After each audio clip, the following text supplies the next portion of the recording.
अब तिमीले तिम्रो नाम भन अनि कतिमा पढ्छौ भन तिम्रो स्कुलको नाम पनि भन गो एट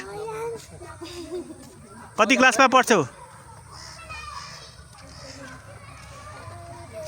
अनि तिम्रो स्कुलको नाम भन आकाश तिम्रो नाम के हो अनि तिमी कति क्लासमा पढ्छौ तिम्रो स्कुलको नाम भन ए भाइ तिम्रो नाम भन कति क्लासमा पढिन्छ अनि तिम्रो स्कुलको नाम के हो बिर्सियो ल ल ल आर्जु तिम्रो नाम भन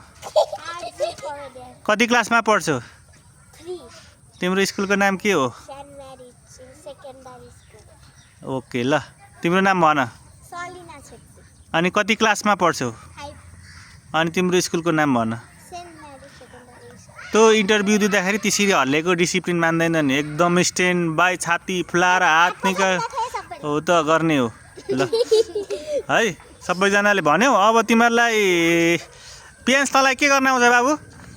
डान्स गर्न आउँछ ल जस्तो हुन्छ त्यस्तो यहाँ आएर डान्स गर्दै गीत गाउन आउँछ